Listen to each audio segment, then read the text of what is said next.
4 brave explorers ready to ride the most powerful rocket NASA has ever launched. And liftoff.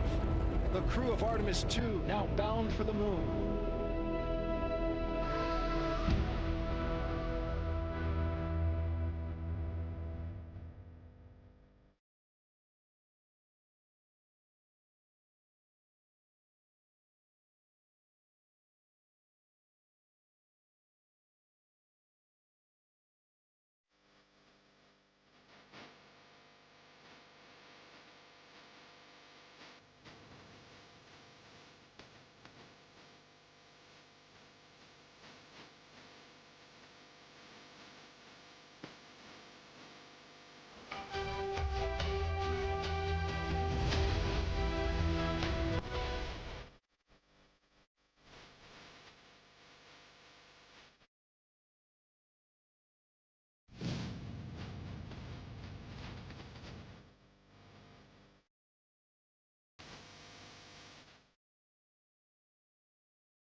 Good afternoon, and welcome to NASA headquarters in Washington, D.C. Today, we're joined by agency leadership to share updates on the moon base and discuss NASA's progress towards establishing a sustained presence on the lunar surface. I'm George Alderman, NASA Deputy Press Secretary, and I'll be moderating today's news conference.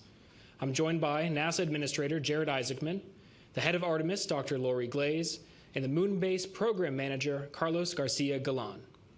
We'll be taking questions both in person and through our phone bridge, so media interested in asking a question, please press *1 to enter the queue. Today's briefing is focused specifically on the moon base, so we ask that questions remain within that scope.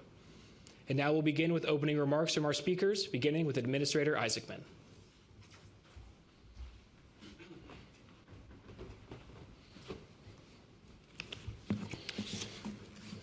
Thanks, George. Thank you, everyone who's here today, those from industry leadership, our new Deputy Administrator, Matt Anderson. Thanks for everyone who's tuning in online, also from industry, from our NASA centers, from classrooms, and really those all across the country. Many that are watching are from the interested public. Next, and how this grand return to the lunar surface will begin. Now, that curiosity is exactly what NASA is supposed to inspire. It means people are looking up again, believing in big things again, and paying attention as America returns to the moon again, and this time to stay. Now, you can't undertake and achieve the near impossible, like establishing an enduring presence on another celestial body, without many contributing to this mission. It starts with leadership at the top, and I would like to thank President Donald Trump, the bipartisan commitment from Congress, industry for adapting to and meeting the moment, our international partners for standing alongside us, and the tens of thousands of the best and brightest across the NASA workforce whose contributions make all this possible. I'd also like to begin by walking through the timeline that has brought us to this moment, because there's been a lot of progress in a very short period of time, and it's important to understand how deliberately your space agency is progressing. On December 18th, President Trump signed a national space policy that reaffirmed America's commitment to leadership in space, to return to the moon, establish an enduring presence, to build the moon base, to invest in the next giant leap capabilities, to ignite an orbital economy, maybe even the foundations of a lunar economy, and launch extraordinary missions of science and discovery. On March 23rd, we shared with the world exactly how we intend to achieve the vision called for in the American Space Superiority Executive Order. We hosted an event we called Ignition in this very room with nearly 40 Artemis Accord signatories and industry partners in attendance. Then on April 1st, we took an incredible step in the right direction when the clock hit 0 and Artemis 2 got underway on an epic test mission of science, discovery, and just 10 days later. Now, as I said before, NASA is not a procurement organization. We will not sit on our hands and wait for industry to deliver. Just in decades past, the expertise and determination of NASA will help drive the intended outcomes. On that note, in the time since Artemis 2, we have been extremely active. We've been reviewing feedback from the Ignition event, speaking to industry, addressing supply chain challenges, having the tough conversations with those failing to meet expectations, and offering NASA's assistance to solve problems and doing the other hard things that should be expected of the world's most accomplished space agency. We are working alongside our Lunar to begin stacking Artemis 3 this summer with a target launch in mid-2027. Across the agency, our astronauts, controllers, and principal investigators have been completing great science on the International Space Station. We've been flying more X-planes. We've been formulating the next X-planes. We've been getting ready for the Nancy Grace Roman telescope, ready to launch this summer, and welcoming, again, a new deputy administrator with Matt Anderson. On May 22nd, in a workforce note, alongside a series of directives, I announced investments in the NASA organization into our centers to meet the urgent priorities outlined in the National Space Policy, focus resources on the most pressing objectives, strengthen and empower the workforce and agency leadership. And today, May 26th, we're very pleased to update you on some of our progress. America is returning to the moon. We are working alongside our many international and commercial partners to leverage the incredible capabilities from commercial industry to build a moon base. For all we hope to accomplish in this endeavor, what we are embarking upon is extremely challenging, and we know so little from what is a combined 80 hours of lunar astronaut EVA time across the Apollo missions, and that was more than a half century ago. So we are not jumping right into the glass dome moon base as a service. As we announced during the ignition event, we intend to take an iterative approach, sending a demand signal to industry for a lot of landers and rovers and tech demonstrations and all the scientific payloads these missions can accommodate. We are leveraging the NASA playbook from the 1960s, figuring out what works and what doesn't in this epic science of survival, because the moon base is as beautiful as it is hostile. In sunlight, the surface can heat to over 250 degrees. In darkness, it can drop well below -200. In the permanently shaded craters, areas of great interest that have been untouched by sunlight for millions, even billions of years, temperatures can fall well below -400 degrees. There is no atmosphere to moderate these extremes, no protection from radiation and solar particle events, and the surface is exposed to meteorite impacts, including the kind of light flashes the Artemis 2 crew observed from orbit. Recognizing this reality, I'm often asked why we send our astronauts into such harsh and dangerous and unforgiving environment of space or the lunar surface, and at such great cost. And we go for the technology we will pioneer to get there, the science and all that we will learn that will make life better here on Earth, to advance humankind on this great adventure, to inspire the next generation to do it better than we can, and to be very clear, to master the skills for where we will inevitably go next. I want to acknowledge the speed of the NASA Moonbase team and all those that are supporting this effort alongside industry to bring us to these announcements. So we are discussing 3 Moonbase missions and a series of additional awards with more missions to be announced in the months ahead. Now, Moonbase 1 will be the first privately funded lunar lander mission in history. The Blue Origin Mark I Endurance lander will deliver multiple payloads to the Shackleton Connecting Ridge, a strategic area of the lunar South Pole. In addition to flying 2 NASA science payloads, SCALPs, a lunar retroreflector array, the mission objective is to demonstrate critical capabilities that reduce risk for the human landing system missions. On that note, every mission in support of the lunar base helps us learn and de-risk crewed missions, but this one is especially important because of the role Blue Origin plays in the Artemis program. The target no earlier than launch date is the fall of 2026. Moonbase 2 will be the largest commercial payload delivered to the lunar surface ever, though in this Moonbase endeavor, we certainly hope to be breaking records on nearly every mission. The Astrobotic Griffin lander will carry more than 500 kilograms of cargo, including Astrolab's FLIP rover, to the lunar surface. This mission will help mature the capabilities necessary to support future lunar terrain vehicles, autonomous operations, logistics, and especially the LTV astronaut mobility. Moonbase 3 will expand our scientific understanding of the lunar surface. This mission will deliver the first payload selected through NASA's PRISM initiative, a program that brings together universities, researchers, and industry through open competition to solve scientific questions. The anchor scientific mission is Lunar Vertex, which will study lunar swirls, one of the moon's most intriguing mysteries. Now, these unusual formations appear brighter than their surroundings, as portions of the lunar surface are somehow shielded from the effects of the solar wind. Understanding why they exist could improve our understanding of how the lunar environment evolves, how surface materials change over time, and how future infrastructure may perform in these extreme conditions. The Moonbase 3 landings will also deliver payloads from ESA and the Korean Space Agency, demonstrating that the future of lunar exploration is an international effort. Moonbase 2 and 3 are targeted to launch before the end of 2026. Now, these represent the first of more than a dozen missions we expect to announce through the balance of this year as we return, build the base, and never give up the moon again. And as mentioned, just like in decades past, we are taking the world along with us, though this time, and eventually through the power of orbital observation and communication satellites, we will do so with impressive detail on the Moonbase website, which launched, I believe, in the last hour. The website will be a central hub for announcements, for mission updates, for imagery, video, solicitations, and procurement awards, and all the latest breakthroughs from NASA industry and academia. Now, just as the world paused to take notice of Artemis 2 and its historic mission, this website and all the associated moon-based missions will inspire students, instill curiosity, promote internships, and encourage them to work in industry as scientists, engineers, pilots, and astronauts to build hardware that will go to the moon and to control it from Houston. Perhaps and carry the fire during the golden age of exploration. So for those waiting patiently, the grand return is close at hand, and we will not slow down.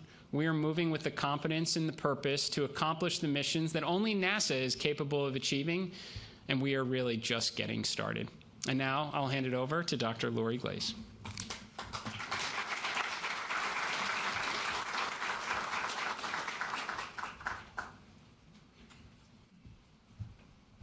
Right. Good afternoon. It's good to see everyone here. Wonderful to see all of our colleagues and partners here today. Thank you so much, Jared, for setting the tone of what truly is a pivotal moment for human exploration. We have several exciting announcements ahead, including new awards and new partnerships that will accelerate our progress for Moonbase. But first, I do want to talk a little bit about the foundation that makes all of this possible, and that foundation is Artemis. The incredible success of the Artemis 2 mission has taken NASA from proving what is possible to making the extraordinary routine. Just last month, humanity returned to deep space. And I know Jared already mentioned this, but I'm going to take a few more minutes to talk about this. Artemis 2 is not only a historic journey, it was a comprehensive test of NASA's capabilities as we push farther from Earth. The Space Launch System delivered our crew to orbit with precision. The Orion's life support systems, navigation, communications, camera systems, and heat shield all performed well. Each of these successes validated the technologies and processes we'll rely on as missions become more ambitious and more complex. Where the systems didn't perform as expected, we gained important information to help us improve on future flights. But Artemis 2 also validated something just as critical: how humans, science teams, and mission operations work together in deep space. This mission gave us real-world data about how our astronauts live, work, communicate, and adapt outside of low Earth orbit, knowledge we can't perfectly simulate on the ground. Artemis 2 gave our operations and science teams the opportunity to collaborate in real time, practice integrated decision-making, and refine the workflows that will guide lunar surface activities and eventually our path to Mars. While Artemis 2 carried out significant scientific observations, the mission's science was fundamentally about enabling exploration. The crew served as both scientists and test subjects. They helped us understand how to collect data, operate safely, and coordinate crew, flight controllers, and science teams to accomplish our objectives. The human research and biological and physical sciences data they collected will help us better understand how humans respond to the deep space environment.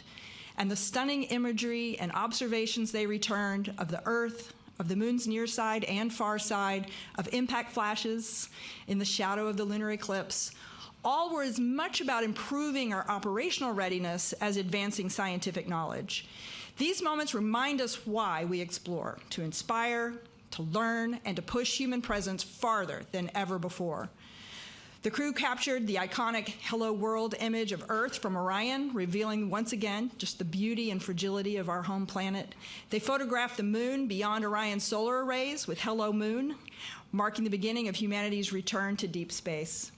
And as they passed behind the far side of the moon, they helped us practice vital science processes that will shape future missions: observation, documentation, interpretation, and teamwork across thousands of miles. Artemis 2 proved that NASA is ready for the next step. And that next step is coming fast. Artemis 3 will conduct critical integrated tests in Earth orbit, including rendezvous and docking with our commercial partners and commercial landers. Artemis 3 hardware, from the SLS core stage to Orion's modules to lander partner systems, is moving into final integration flight readiness development.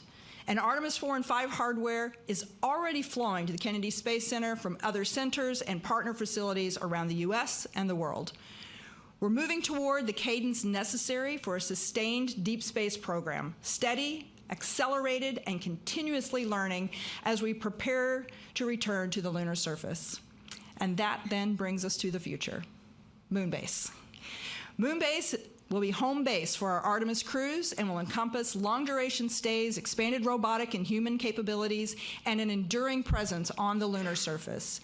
Everything we tested and learned on Artemis 2, the systems, the teamwork, the operational tempo, feeds directly into our ability to build a sustainable foothold on the moon. With Moonbase, Artemis astronauts will stay longer, explore farther, and conduct the kinds of science that advances exploration itself, understanding how humans operate off-world, how we build infrastructure, and how we prepare for Mars. As you'll hear from Carlos in a moment, only 2 months after ignition, we are already taking concrete steps through new procurement awards and new partnerships to turn this vision into a reality. We are building humanity's first outpost beyond Earth. Through Artemis we are going, and with Moonbase, we're going to stay. And together, NASA, industry, and international partners, we are creating a future where exploration is not just an incredible moment in history, but the first foothold beyond Earth for all of humanity. So with that, thank you, and it is my pleasure to hand over to our Moonbase Program Executive, Carlos Garcia-Galan, to take you through the next steps in building the Moonbase.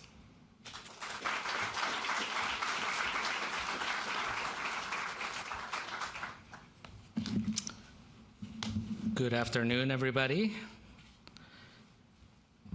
So as the administrator and Lori alluded, we have been busy since Ignition Day. We have been working to align all the agency resources across NASA to basically deliver on this objective of building a moon base. We've been establishing the architecture and the strategy to enable it. We've been reviewing your inputs and your ideas through the RFI for moon base capabilities.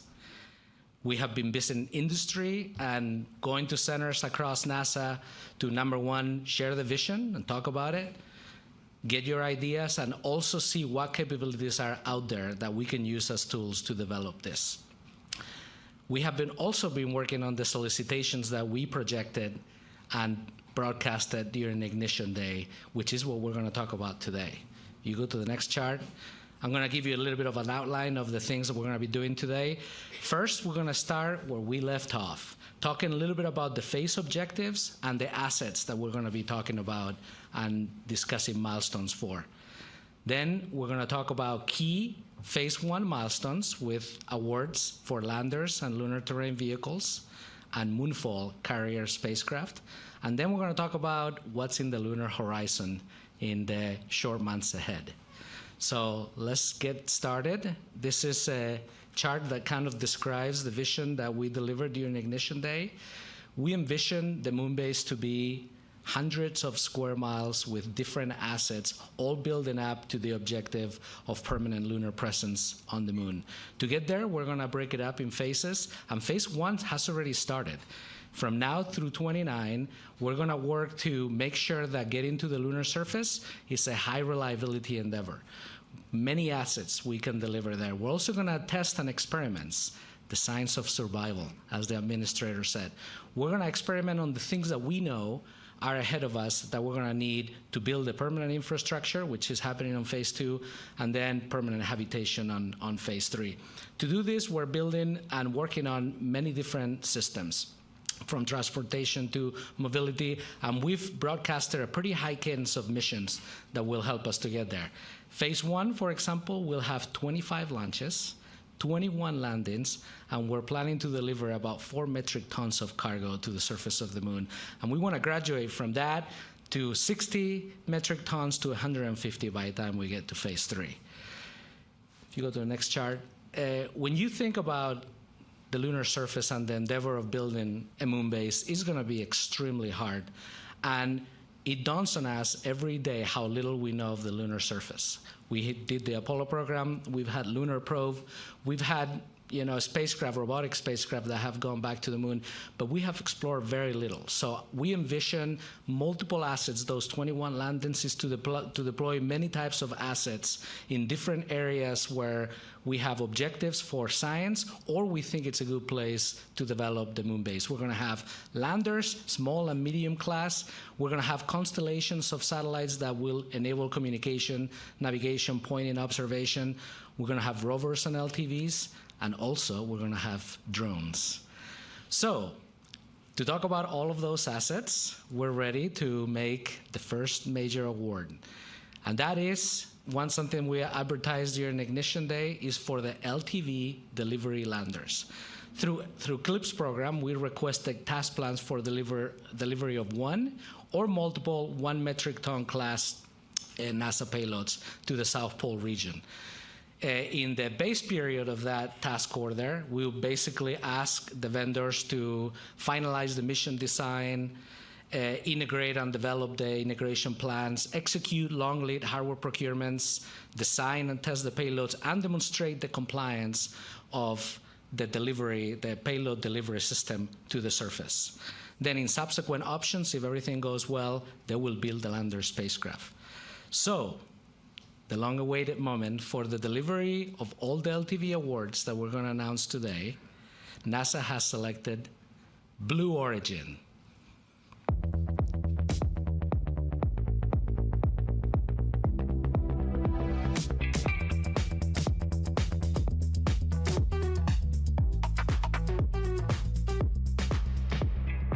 All right, give everybody a round of applause to Blue Origin.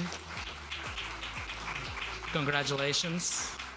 Blue Origin's lunar lander product line has 2 variants. Mark 1, which is the uncrewed version, is what we're going to be using for the delivery of the LTVs, and Mark 2, which is the crew lander mission. So using Mark 1s will also reduce the risk for future crewed missions there. Mark 1 is the same type of vehicle as Endurance, which is featured in Moonbase 1, the first mission to the lunar surface. Mark 1 type of spacecraft is also going to deliver the Viper rover later in the fall of 2027. So congratulations, Blue Origin, and we are looking forward to this partnership to deliver the first lunar terrain vehicle as part of Moonbase program. Thank you very much and congratulations. So now we get into the awards for the lunar terrain vehicles. In this case, we're going to award 2 of them. As the lunar roving vehicle during the Apollo program, the LTV will give astronauts the ability to further conduct scientific research around the moon. But it's going to do a lot more than that, because in this case, we need it to work all year round. We need them to be on the surface doing things that basically prospect the surface, scope around to potential landing sites, or go to areas of deep scientific objectives. So the LTVs we're going to announce today are both crewed and autonomous rovers. They're a mix between the Apollo lunar roving vehicle and a Mars-style rover. The LTVs will have a mass of about 1 metric ton, or a little bit less than that, and will have to be in a configuration that is kind of compressed to be able to fit on those landers. Each one of the vendors is going to do that in a different, ingenious way. They're designed to traverse about 200 kilometers from where they're dropped off, which is 4 times greater than any rover has ever traveled on the moon or Mars. They can be telerobotically operated by people on the ground. They can work autonomously. And of course, when we have human crewed missions, they'll be driven by the humans. These things can go up to 10 kilometers per hour and go up and down slopes of like 20 degrees. So I'm going to get ready to announce the first LTV award winner, and that is Astrolab. Congratulations.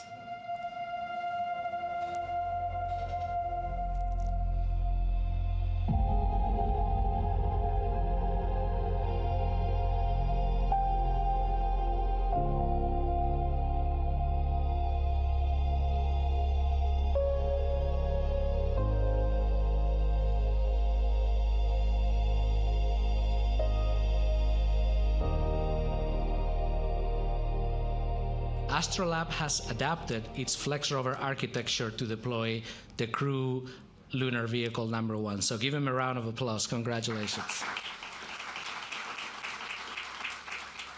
This new vehicle is smaller, lighter, and can accommodate up to 2 crew, which is what we asked for during Ignition Day, to be able to test and develop the capabilities as we go. Again, it has autonomous capabilities. It can be teleoperated, or of course the crew will drive it. CLV-1 has a maximum mass of 950 kilograms and can reach speeds up to 10 kilometers per hour. Astrolab is also building the Flip rover, which has a lot of the features that will then be carried over to the Lunar Terrain vehicle.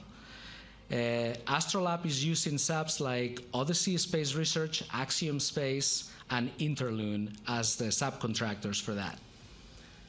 So imagine the first rover, because we're going to have cameras, we're going to have payloads, roving around Mars and basically bringing us with them in real life, going to places we have never seen of the moon, testing us and giving us key ground truth data so we can build on that. Again, one round of applause for Astrolab. Congratulations.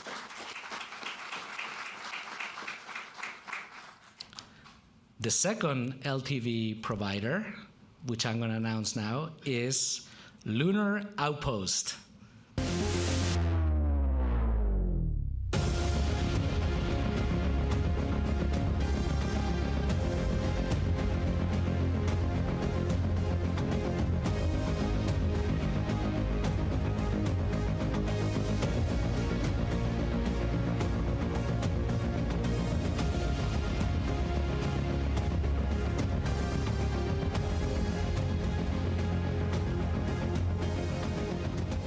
In response to NASA's moon-based initiative, Lunar Outpost unveiled a new class of rover called Pegasus, which is what we're going to deliver to the surface of the moon. Pegasus is a pared-down version of Lunar Outpost Eagle lunar terrain vehicle. Pegasus is a lighter weight and will be ready to fly on earlier missions as we've asked and demanded. They will do things like autonomous driving, terrain mapping, and identify future potential moon base sites. Pegasus can carry up to 2 crew members and travel 10 kilometers per hour on the lunar surface and, like I said, go through steep slopes and terrains. They're partnering with General Motors, Leidos, and Goodyear as key subcontractors for the vendors. So give Lunar Outpost a round of applause. Congratulations.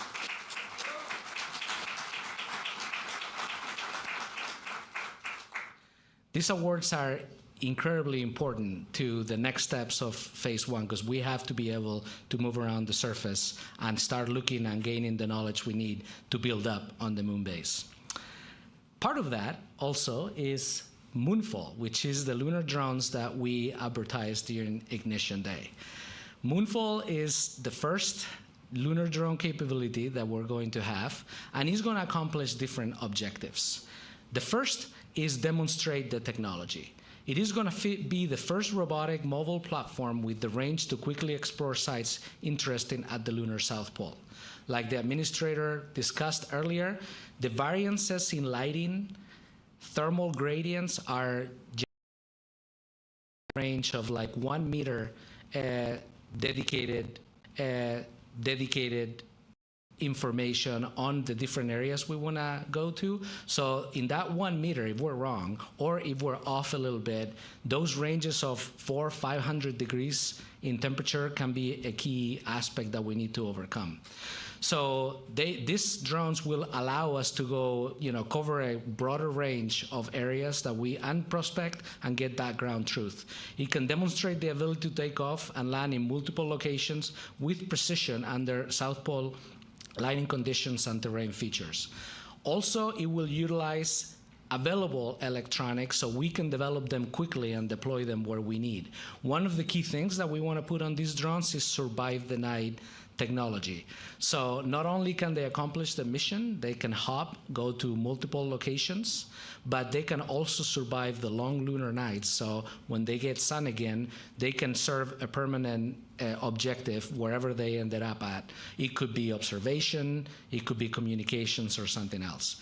Another key objective is site characterization. So we'll be able to map the surface at centimeter scale resolution, not meter, centimeter scale resolution, allowing us to beef up our orbital databases and reducing the risk for future landings.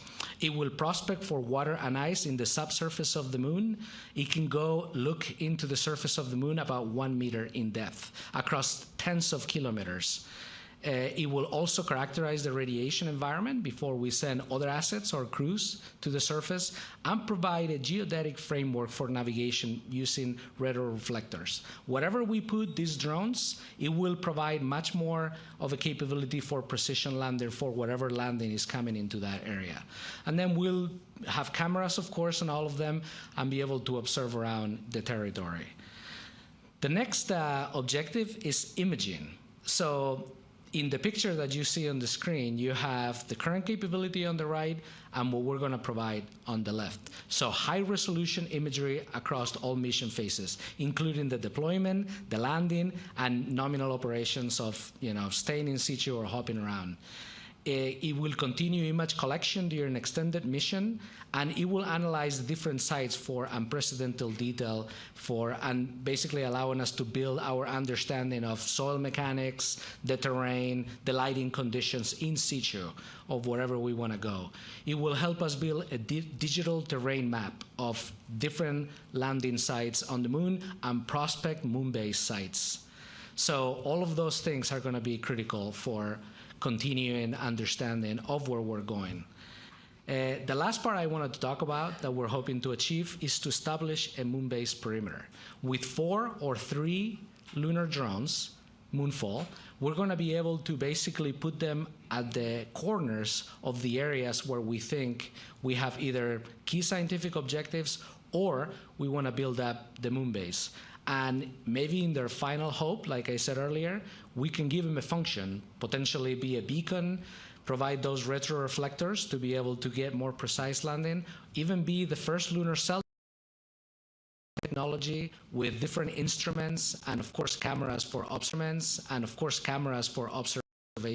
It'll give us a tremendous capability. And like I said, for phase 1, Moonbase is just a demonstration of capability. We hope this will work out and we'll be able to evolve that capability. I'm picturing the future of Moonbase where we're starting to plan areas where we're going to send the crews or rovers to robotically go to a specific crater or area of interest. We can deploy these drones. Some areas we can even reach with lunar terrain vehicles or rovers. So this could be a critical capability to allow us to get to those objectives. So something has to take the lunar drones, Moonfall, to the surface of the moon. And today we're ready to announce that JPL, our partner developing the Moonfall drones, has selected a carrier spacecraft, and that is Firefly.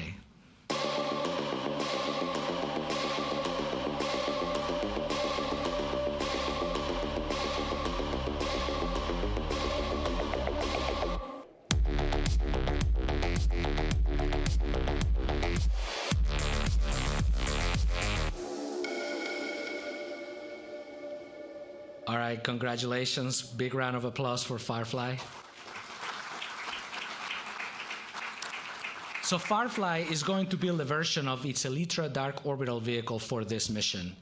Firefly's first vehicle is built on the same systems that successfully landed and gave us that mind-blowing video of reaching the surface of the moon.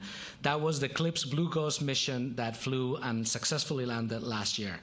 They're working with JPL on the part of the mission called Cruise, Deorbit, and Braking Stage. So the Elytra vehicle will basically carry the drums from Earth into lunar orbit, then slow down, and at a certain altitude, it will deploy 4 or 3 drones that will then take the mission on their own hands. They'll finalize the landing. They'll land probably about a mile apart from each other and carry on from the mission there. This is a very exciting mission that you can see a picture of the carrier vehicle there. We can't wait to get started and actually see these things deployed. Congratulations, Firefly, and glad to partner with you guys on this. All right, so we're done with the award announcements, so a big round of applause for all of you.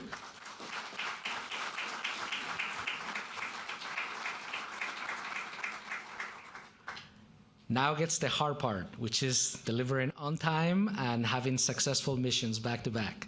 Okay, now I want to talk about what is on the lunar horizon. So the first one I want to talk about is CLPS 1.0. During Ignition Day, basically we said we're going to use the CLPS construct, which was doing scientific commercial service payload delivery to the surface, to continue on and provide the landers that will carry our assets to the surface.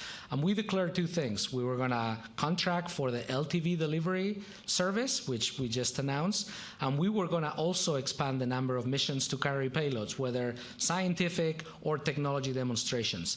Those announcements are coming back and coming up in June. So stand by for that, and we're going to declare the award winners for also working on additional task orders for low and mid-sized class landers through 1.0 to potentially deliver additional technology demonstration payloads. So all of that is also coming up soon. And then in Ignition Day, we talked about CLPS 2.0. So 2.0 is really the next generation lunar cargo landers. We are accepting proposals to that June 30th, and early in the fall or even late in the summer of 2026, we'll announce the companies that are eligible to participate on that. And it's going to be a very quick turnaround between making those vendors eligible to when we start contracting those missions. CLPS 2.0 is built on the successes of CLPS 1.0, but we're giving ourselves more flexibility. There's going to be ability to do tax orders on end-to-end service. There's going to be ability to basically just buy a lander and be able to couple that with launch service and also technology demonstration payloads, which we may procure or build on our own, and we'll be doing the integration of all of those missions in-house. Again, full end-to-end service, in-house, or a combination of. And we're going to be using that and advertising providers eligible and missions through CLPS 2.0 with the next generation landers pretty soon in the next coming months. And then one of the things that we were wanting to do pretty fast is basically establish the architecture, set the priorities for the technology that we're going to need in phase 2, and then map that to the tech demonstrations that we need to do in phase 1, all these landers we're just talking about. We've narrowed the field of things that we're interested. There's many things that we need to perform, including survive the night and all of those things, but we really want to focus on developing the mid-sized cargo delivery. This is going to be accomplished through CLPS 2.0.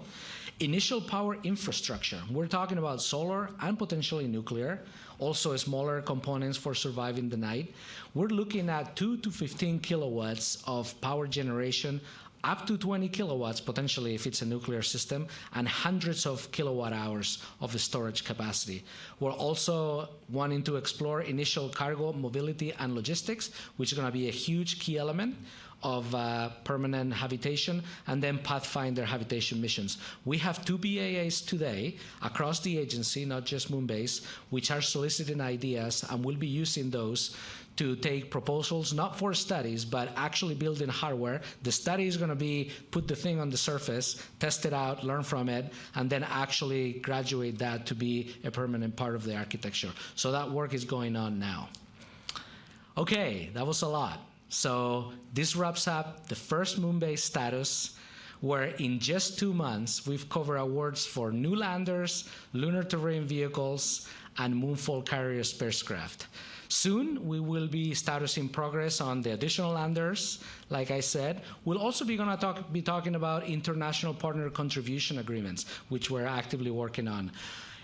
Awards for technology demonstration missions, and the selected companies to build the next generation landers. As Artemis 2 showed us, literally, we're just a tiny body in this universe. But we're in the business of expanding our horizons, doing the near impossible, building the moon base. We're making history together. Thank you very much. And now we're going to transition into the answer questions from the media. So, George, back over to you. Thank you.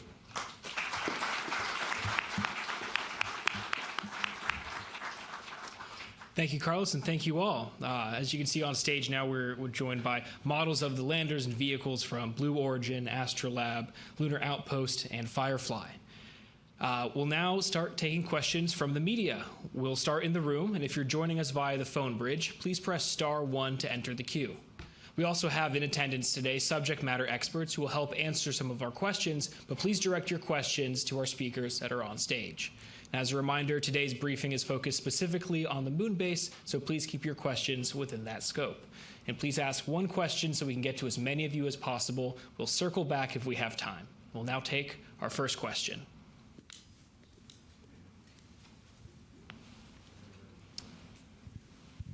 In the front row, yes.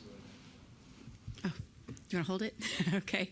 Hi there, Kristen Fisher with The Endless Void. My question's for Jared.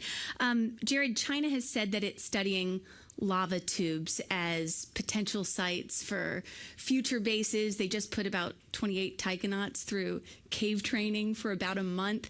And so my question is are there any discussions taking place right now at NASA about exploring lava tubes, underground lava tubes, as a possible site for a future second base?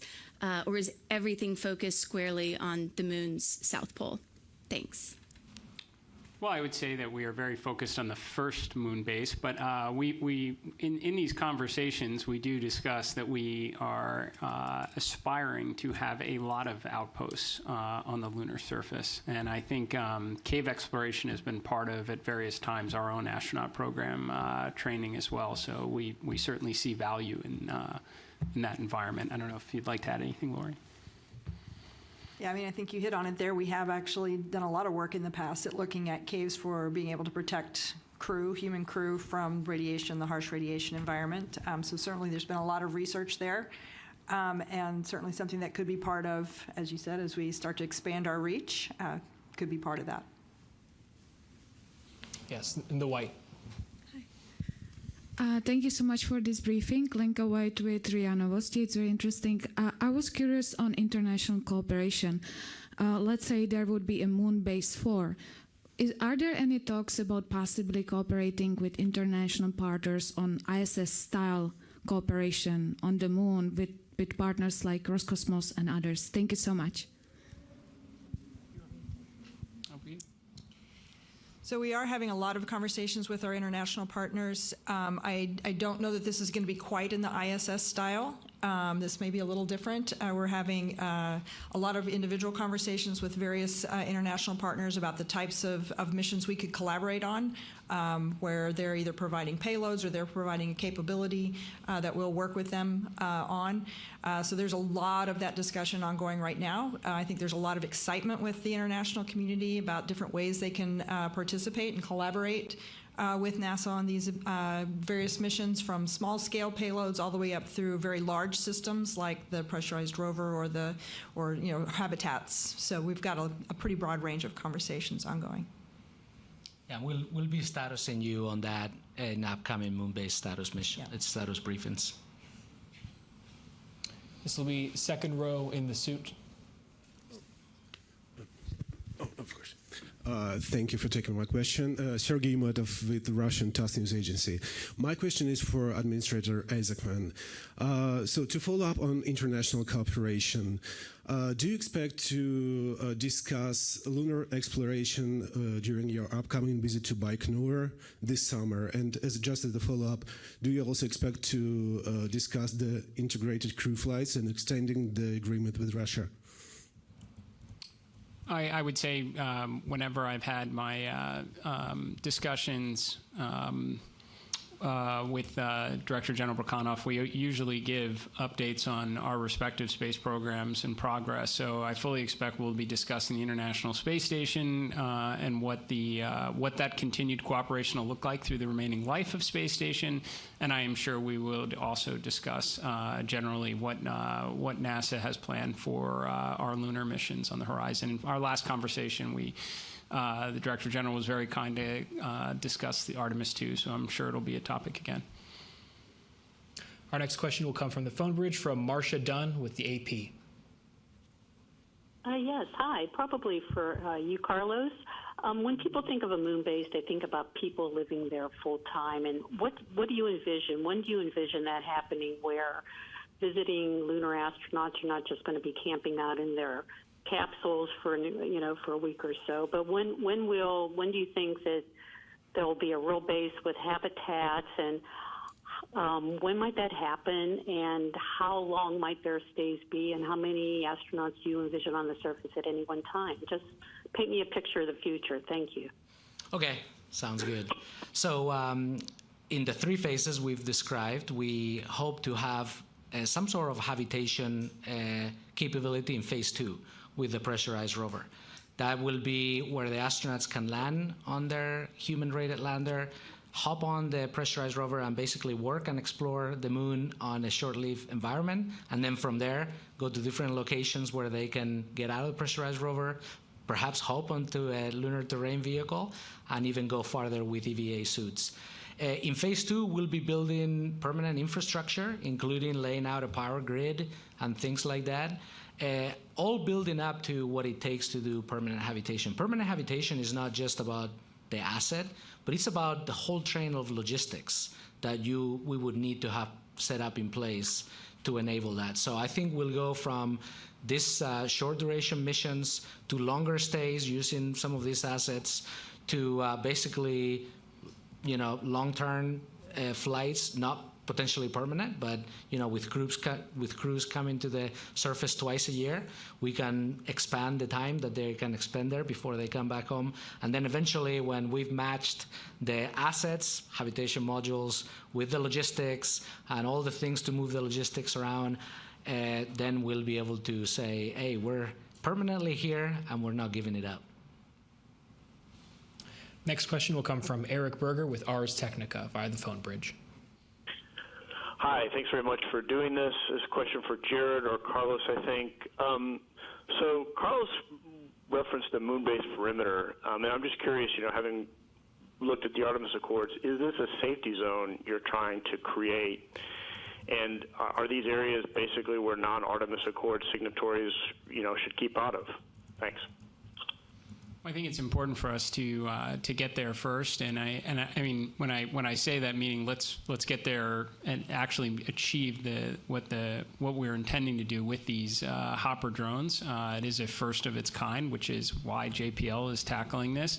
But I think the idea that there are areas of great interest on the lunar surface, we do want to get there and explore them, and we also obviously want to be very mindful of the Outer Space Treaty, so that we are respectful of other nations that are putting assets on the lunar surface. We would expect that to be reciprocal, but I think that's just one objective of many that the Moonfall drones intend to accomplish, as Carlos discussed. I mean, this is going to be scouting. There's going to be comms on it. There's going to be observation capabilities as the primary objectives of that Moonfall asset.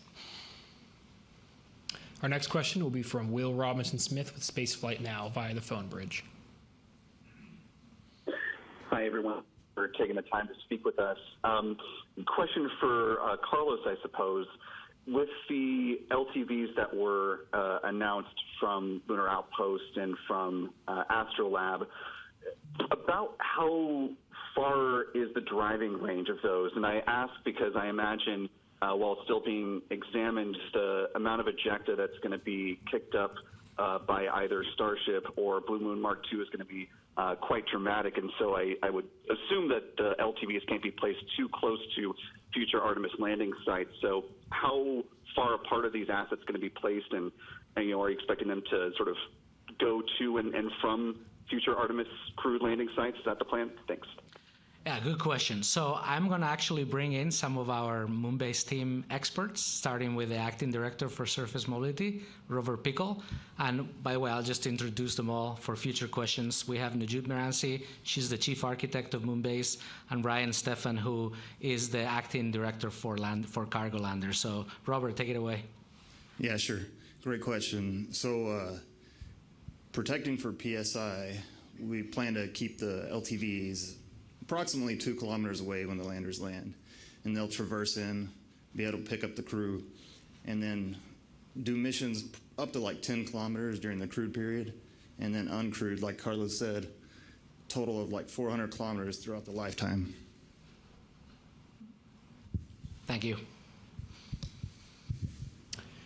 We'll go to our next question that'll be from Jeff Faust with Space News on the phone bridge.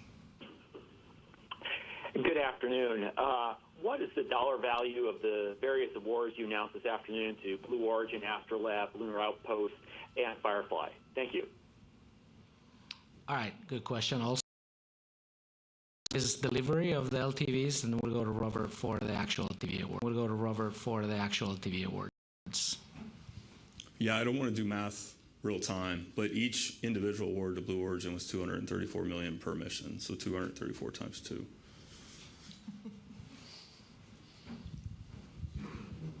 Yeah, and each LTV award was $220 million. All right, thank you. We'll go to our next question in the room in the blue and white tie.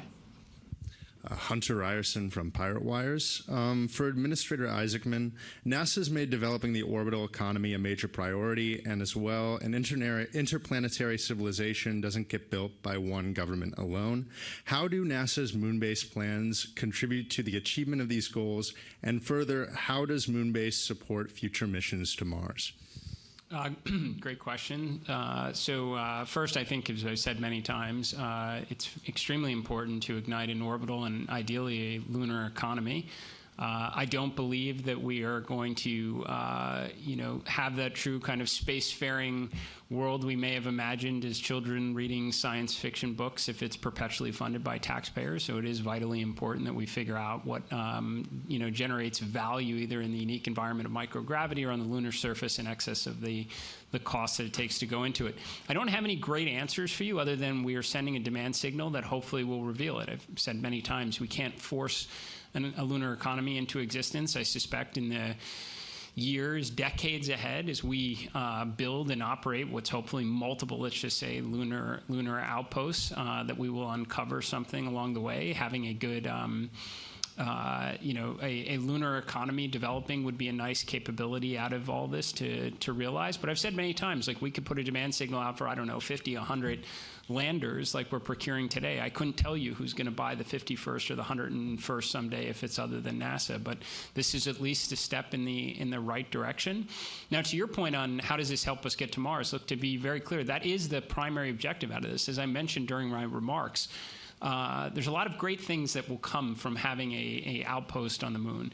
It was only a matter of time that we'd want to have our astronauts interacting, not just in, they've done microgravity for more than a quarter century, but now let's interact with the lunar regolith. Let's have, there will be scientific discoveries. Let's land rovers with radio telescopes to go to the far side of the moon. Let's ignite an orbital economy. These are all things that would be nice to have and achieve along the way, but really it is to have an environment where we can work with the water ice and master the skills for where we go next, which is Mars. And it would be nice to do that when you're 4 days away from home, than many months away from home. So that is overarching. Why build the moon base? Again, there's knowledge that can be had. There's technology that we will develop that will help life here on Earth. There's certainly going to be a whole lot of inspiration that's coming out of this for the next generation. But number one, we want to be in an environment where we can learn the skills so that astronauts can go and plant the stars and stripes on Mars someday.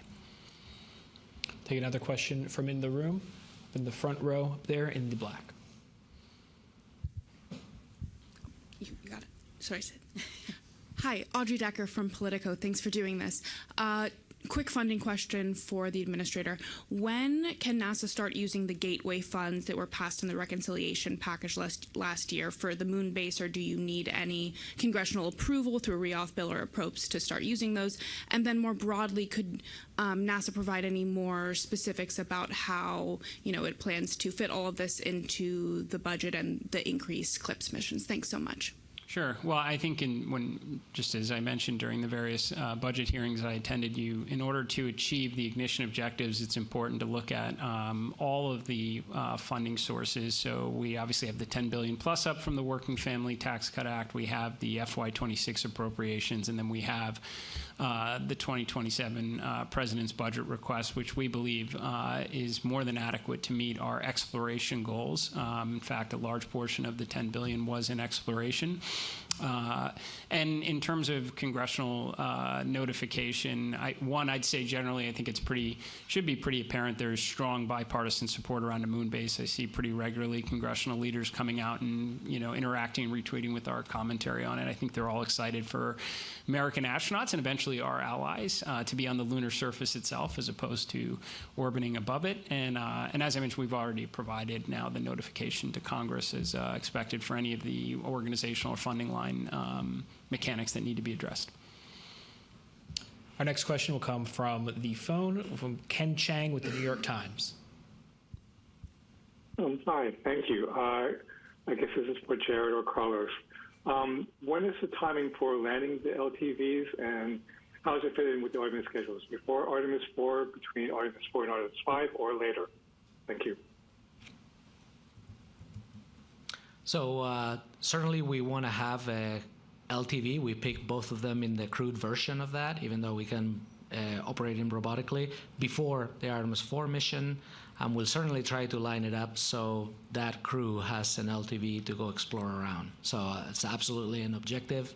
And then we'll, see how the development goes on. But, we plan to have LTVs for the crews coming to the surface of the moon. And again, the LTV strategy, which we signal in ignition, is that instead of developing one very capable but also complex and putting all of our eggs in that basket, we're going to develop multiple. So this is, if you will, phase one of LTVs. After we test out the two that we just awarded today, we expect to have more opportunities for same vendors or other vendors with more capability and incorporating the lessons learned that we learned through the operations of the two that we have. Yeah, and if I may jump on this, because it hits a couple questions in this room. It talks to the lunar economy, the question about habitability that came up before. When are we going to actually keep astronauts on the moon for some period of time beyond just whatever the lander in itself will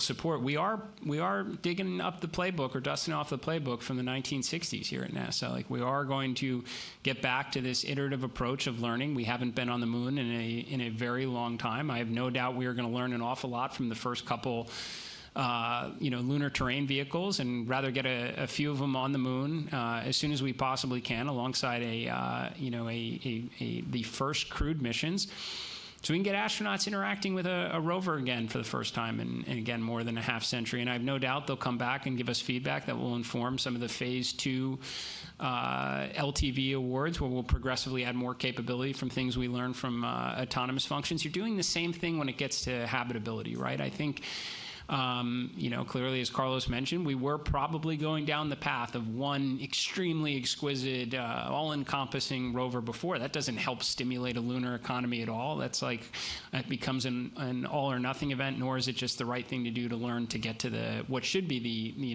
the ultimate state rover, maybe many years down the road. Same thing is applicable for habitability. Doing lots of landers, demonstrating different capabilities in this incredibly harsh environment is a way you stimulate a lunar economy from all the various commercial players, but it helps us get to the state instead of just trying to drop a single all-encompassing habitation module and hoping it works out. So all of this comes together for an achievable path for mobility, for the astronauts themselves, for logistics, for autonomous operations, for habitation, and for stimulating a lunar economy. Hopefully that all makes sense how it's coming together.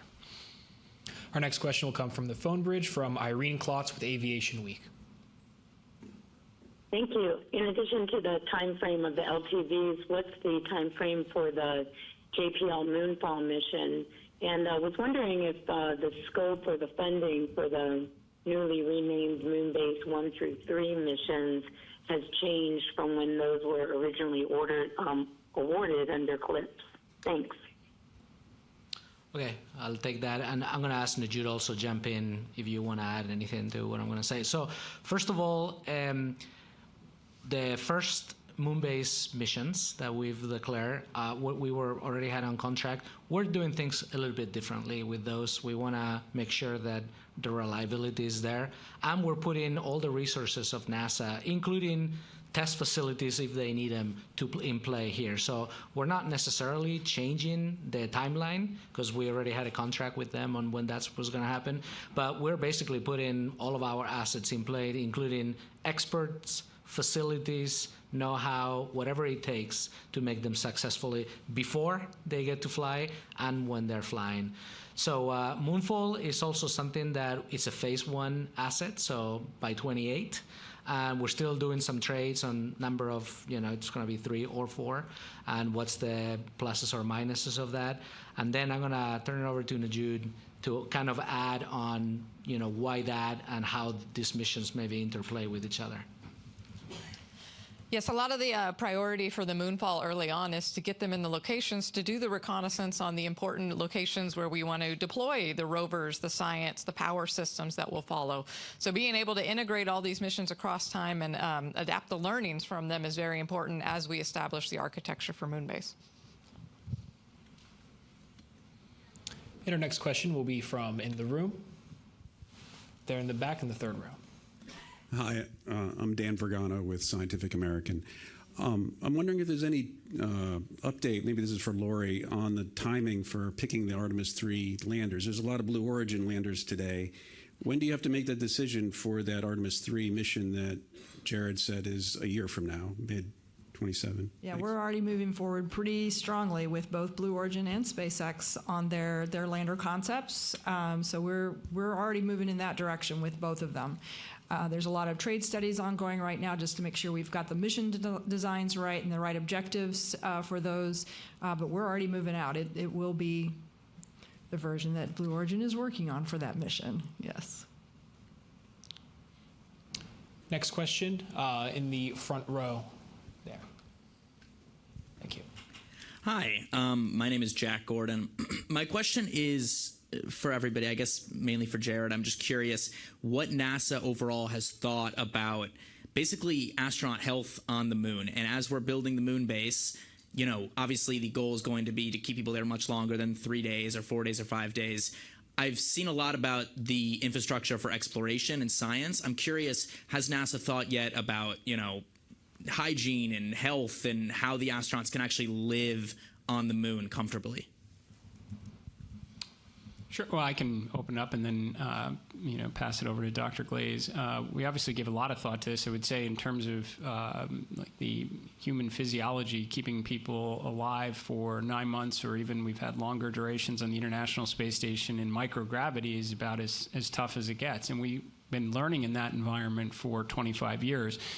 4 or 5 days to get to the lunar surface, where your 1/6 gravity should be net positive, I would think, in that environment. But there's still a lot of other factors that kick into it. Some of you mentioned, we were just discussing earlier, what the exploration atmosphere may look like, because this isn't, right now we communicate far in advance, unless it's some sort of a contingency, when we are going to undertake an EVA on the space station. We're going to go back into an environment now where we might be doing EVAs many times over a span of a handful of days, and every time you are pressing up and depressing down is it could be an environment for potentially decompression sickness. So an area we've been studying for a long time. We've been hosting exploration atmosphere research exercises at Johnson Space Center.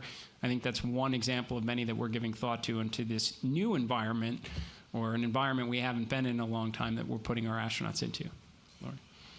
As you said, we've learned an enormous amount from our experiences on the International Space Station, most certainly. There will be some differences here, but this is certainly something that is of high priority. Certainly the crew health is always, their safety is our number one concern. So we will be putting a lot of effort into that. We already are, as Jared said, with the research that's ongoing, trying to best understand how much time our crew will need to adjust to the atmosphere that is present within their pressurized suits before they can go out on an EVA. We want to maximize their time to do work on the surface, but at the same time keeping them completely safe. So we're doing a lot of research in that area. There's been already a lot of research into radiation environments and expected radiation exposure, and how we can make sure we keep them safe in that environment. So yes, an enormous amount of work there. We'll continue to live and learn as we do additional Orion missions as well, on how the crew respond for these longer-term missions. In one sense, one thing we learned a lot from Artemis 2 is just the cadence of activities. As Jared says, for a lunar surface mission, you'll probably have multiple EVAs in a shorter period of time. When we have a week or two on the surface, it's not the same as having months on the station, so we may have to have a faster cadence, and that's going to mean working very closely with our friends in flight operations, with the chief medical officers, to make sure that we are keeping them safe, but being able to maximize the return on the mission. Thank you. In the back in the light blue. Thank you. Marcia Smith, spacepolicyonline.com. You've talked a lot about what you're going to be doing on the surface. Can you talk a bit about what kind of a robust communications network you're going to be building for around the moon? And will NASA be awarding contracts for that, or are you expecting industry to do that? I'll take that. So we already have one contract already in place to start providing the initial communications back from the moon. We actually want to expand that to provide navigation, pointing, clock, timing, and observation capabilities. Since we're going to be having a moon base, we definitely want to see what's going on in very detail from the assets on the ground and from the assets on top. So that's the first constellation. We're actually envisioning more than one. So we're exploring it. The first one was kind of more traditional type of requirements. We're exploring how we can be more flexible and allow for industry to be innovative and give us the maximum capability. We're going to have so many assets on the surface. We want to look at what's happening real time for all of them. So the amount of bandwidth requirements and needs is going to be high. So there's also interest in international partners to potentially provide some. So we will make that determination on how many and when coming up pretty soon, but we already have one. Certainly know we're going to have two. We'll be soliciting for that in the near future, and then we'll go from there. And certainly the first one focused on comm, the rest multi-use. We have time for one more question, and that'll come from the phone bridge from Mike Wall with space.com. Thank you all. This one's for Carlos. Like you said in that sort of phase 3 vision for the moon base, it's going to cover several hundred square miles. I'm just wondering, what does that look like? Are those just where the far-flung assets will be spaced out? That's what counts as covering hundreds of square miles? Or do you anticipate like having habitation modules just kind of peppered in with that? And what's the advantage of having such an extensive kind of far-flung lunar base with such far-flung assets? Great question for our chief architect. Yeah, so I think there's a very important point about the moon, which is there's no one spot that does all the exploration objectives. There's no one spot that covers all the science, all the technology, all the habitation needs of the surface. And even within the local area, you have to consider the terrain. So you'll have the habitats on the tops of the hills where they get sunlight. You know, power systems, nuclear systems need to be 1 kilometer or more away for the radiation protection. So all of these things, when you start putting them together, end up sprawling a little bit more like a city as you start building it out. And so to then have power in remote areas where you might be doing your in situ resource utilization, the aggregate mining, looking for water ice, or science operations in a different location. So it is to accomplish all that is before us requires a significant amount of distribution of assets, capabilities, and systems to do the things we're looking to do on the moon, to do the exploration and return that benefit to humanity. Yeah, and great answer, thank you. The only thing I'll add is it's been very starking to me how little we know from what we want to accomplish. Like we're going to want to explore different sites to really maximize the mix of scientific objectives and viability of a permanent presence, a permanent lunar base. And by phase 3, we may end up with different locations where we want to have some kind of habitation capability. So all of that we don't want to necessarily declare now.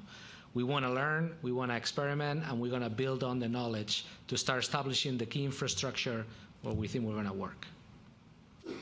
Thank you. That concludes today's news conference. Thank you to all the media who joined us and for your continued coverage of America's establishment of humanity's first lunar outpost. As a reminder, you can follow along with the missions at nasa.gov/moonbase. Thank you, and we'll see you next time.